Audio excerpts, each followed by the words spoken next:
नमस्कार दोस्तों। आज हम एक उपन्यास है जो हमारे नेट जेआरएफ के सिलेबस में शामिल है। उस उपन्यास का नाम है देवरानी जेठानी। यहाँ से अभी मध्य प्रदेश का एक पेपर हुआ है एमपी सेट का। यहाँ भी सवाल बना है।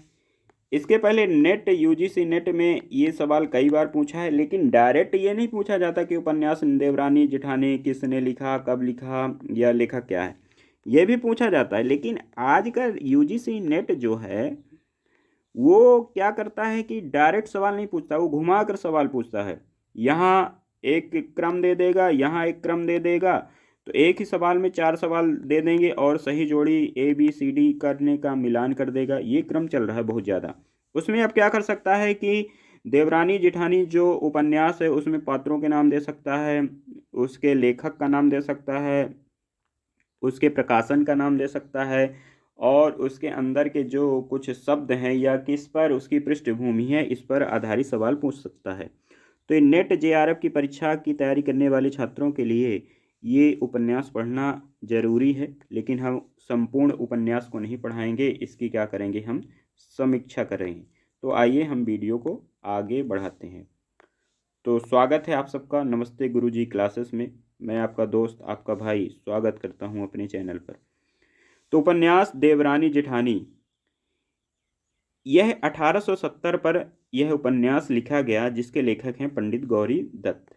अब आगे बढ़ते हैं, इसकी हम क्या करते हैं, समीक्षा करते हैं। तो इस उपन्यास में तत्कालीन समाज का चित्रण किया गया। तत्कालीन समाज कहा जाता है कि जो साहित्य है समाज का दर्पण है।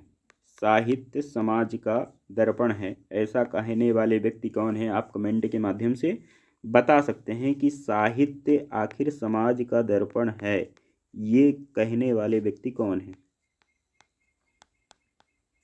समाज का दर्पण, ये पूछा भी जा सकता है।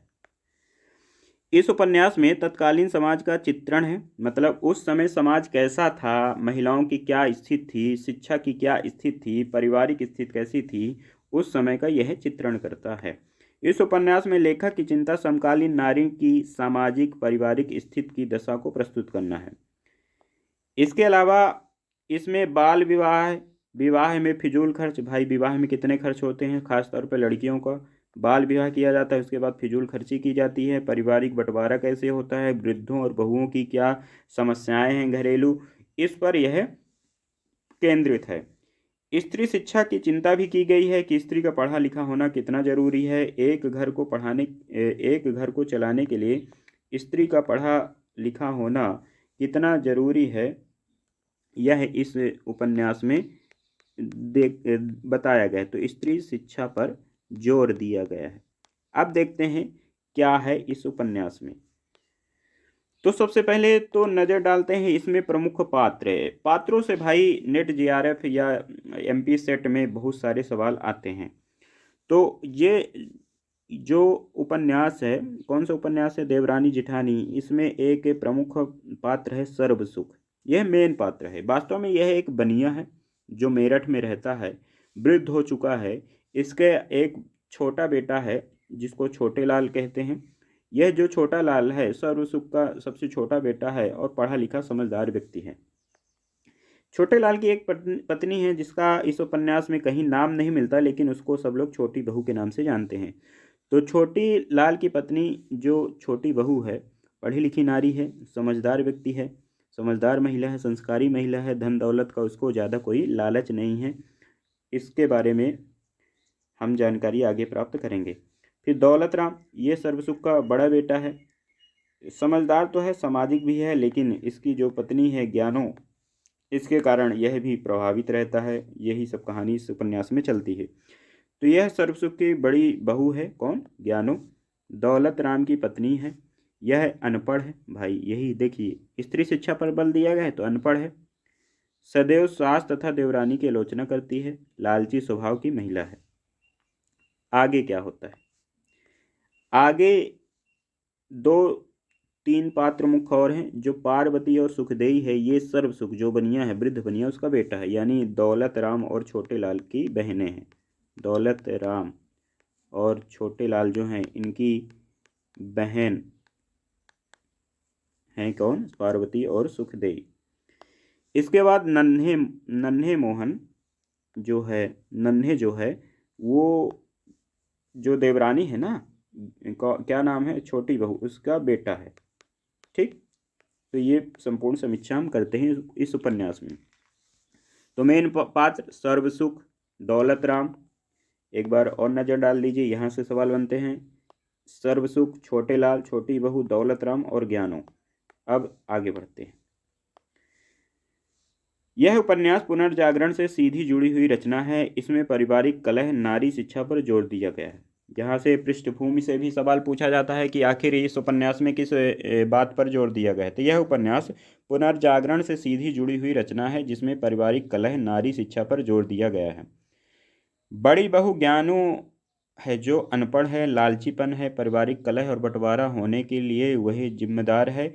और अंतिम में क्या होता है कि बंटवारा तो करा देती है लेकिन उसके बाद भी उसको संतोष प्राप्त नहीं होता। वास्तव में क्या है कि जो बनिया है उसके पास एक मंडी भी है, उसके पास एक क्या है, ये मान लीजिए कि एक घर है, घर की संपत्ति है और एक मंडी है।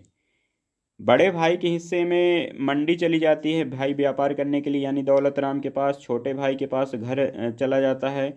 लेकिन जो ये ज्ञानो है तब भी इस बात से चिंतित है कि मेरे पास तो भाई मंडी आ गई है, मैं खाने कमाने के लिए बहुत योग्य हूँ, लेकिन इसके पास जो है घर क्यों चला गया। इस बातों को लेकर भाई इस उपन्यास में बड़ा जिक्र किया गया है। तो ये पारिवारिक कलह पर केंद्रित उपन्यास है कुल मिलाकर। तत्कालीन समाज में बाल विवाह का प्रचलन था। भाई जो तत्कालीन समाज था उसमें बाल विवाह, बचपन में विवाह कर दिया जाता था, इस पर भी केंद्रित किया गया है। तो बाल विवाह का प्रचलन था। लेकिन जो छोटी बहू है और जो छोटे लाल हैं वो समाज के खिलाफ जाकर अपने जो पुत्र हैं नन्हे को पढ़ाते हैं। नन्हे की कई बार क्या होती है, सगाई के लिए रिश्ते आते हैं, लेकिन जो छोटे लाल है और छोटी बहू है वो ये बात कहकर रिश्ते को वापस भेज देती है कि मेरा पुत्र अभी पढ़ रहा है। ये उस समय बहुत बड़ी बात है। ये अभी आपको छोटी लग रही होगी कि मेरा पुत्र अभी पढ़ रहा है, मैं उसका विवाह नहीं करूंगा, लेकिन तत्कालीन समाज यानी 1870 की जो बात कह रहा है, इस उपन्यास में कही गई है, उस समय ये बहुत बड़ी बात थी। तो समाज के खिलाफ गई। कुल मिला के शिक्षा पर बल दे रहे हैं ये लोग। ये बात ध्यान रखिएगा कि शिक्षा पर बल दिया जा रहा है। किसके माध्यम से? छोटे लाल और छोटी बहू के माध्यम से। इसके अलावा छोटे लाल की बहू की मामा की बेटी, छोटे लाल की एक बहू है। बाद में नन्हे का जब विवाह होता है तो उसकी एक बहू आती है, उसके मामा की बेटी है, जिसका विवाह 9 साल में, ये 9 लिखा हुआ है यहाँ पे, आप कंफ्यूज मत होइएगा, 9 वर्ष में इसका विवाह हो जाता है। और 10 वर्ष यानी 1 साल की अवस्था में, जब 1 साल हो जाता है विवाह को, तो वो विधवा हो जाती है। विधवा क्यों हो जाती है? क्योंकि ये उसका जो पति है पतंग उड़ाते समय छत से नीचे गिर जाता है और मर जाता है। भाई अब ये बताइए कि पति पतंग उड़ा रहा है, मतलब ये भी ज़्यादा बड़ा नहीं है। 9 वर्ष की एक किसी बच्ची का विवाह होता है और पति पतंग उड़ाते हुए छत में खेलते कूदते नीचे गिर जाता है और यह मर जाता है। अब ये 10 वर्ष की अवस्था में क्या हो जाती? विधवा हो जाती है। अब इसको सारी जिंदगी विधवा के रूप में वेशभूषा बना के जीवित रहना है। तो कितना समाज उस समय रहा होगा, कैसे इस पर प्रहार किया गया है इस उपन्यास के माध्यम से, कैसे अशिक्षा थी, कैसा बाल विवाह था और विधवा विवाह। अब ये जो 10 वर्ष की बच्ची है ये दूसरा विवाह भी नहीं कर सकती, ये भी समस्याएं थी। तो इसी सब चीज़ों के खिलाफ जाकर क्या करता है ये जो छोटे लाल है और उसकी जो पत्नी है, ये दोनों मिलकर उस लड़की का जो 10 वर्ष की अवस्था में विधवा हो गई, इसका विवाह करवा देते हैं, इसका पुनर्विवाह करवा देते हैं। तो ये भी समाज के खिलाफ जाने के बाद हुई। तो कुल मिला के नन्हे को पढ़ाया समाज के खिलाफ जाके, उसकी अपनी बहू की मामा की बेटी का जो 9 वर्ष की अवस्था में विवाह हुआ और 10 वर्ष की अवस्था में विधवा हुई, उसको समाज के खिलाफ जाके क्या किया, उसको समाज के खिलाफ जाके उसका पुनर्विवाह करवाया। तो मेन इसी उपन्यास में यही सब है। तो मोटा मोटा अब इस उपन्यास में आप समझिएगा कि एक बनिया है जिसका नाम क्या है? सर्वसुख। सर्वसुख एक बनिया है। ठीक, अब बनिया है तो इसके पास क्या है? एक मंडी है। और एक बढ़िया सा घर है, अच्छा घर है, छोटा मोटा नहीं। इसके दो बेटे हैं, एक पहले का नाम है दौलत राम, इसकी पत्नी का नाम क्या है अभी, ज्ञानो। इसका नाम है केवल ज्ञानो, ज्ञान नहीं है। दूसरा जो छोटा बेटा है उसका नाम है छोटे लाल, और इसकी पत्नी को छोटी बहू कहा गया। ठीक है। अब ये जो ज्ञानो है, ज्ञानो हमेशा क्या करती है, सास की बुराई करती है, देवरानी की बुराई करती है, और घर में बंटवारा करा देती है अपने पति दौलत राम को उकसाकर। जो ये दौलत राम है ये पत्नी के चक्कर में पड़कर घर में बंटवारा करवाता है, घर में कलेश पैदा करता है, और एक के हिस्से में मंडी आ जाती है, दूसरे के हिस्से में घर आ जाता है, घर और मंडी। इसके बाद भी संतोष नहीं है, पारिवारिक कलह चल रही है। फिर अपना अपना दोनों जीवन बिताने लगते हैं। फिर उधर छोटे लाल की समस्या है कि उसके बच्चे का विवाह कराया जाता है समाज के द्वारा जल्दबाजी, और वो अपने बच्चे को पढ़ाना चाहता है तो समाज के खिलाफ जा रहा है। वो समाज के खिलाफ जा रहा है तो उस समय उसको समस्याएं हो रही हैं। इसके बाद जब उसका विवाह होता है तो उसकी जो बहू है, उसके मामा की जो बेटी है, उसकी एक अलग समस्या। तो ये कुल मिला के कुठाराघात किया गया है तत्कालीन समाज की परंपरा पर, रूढ़ियों पर। तो इस उपन्यास के माध्यम से आप इन बातों को ध्यान में रखिएगा। तो समीक्षा यही है, आपको जानकारी लग रही होगी छोटी सी, लेकिन ये पर्याप्त जानकारी है। तो मोटी मोटी जानकारी इस उपन्यास के बारे में आपको अच्छी लगी होगी।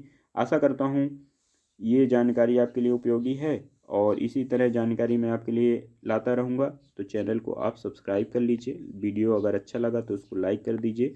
Thank you so much.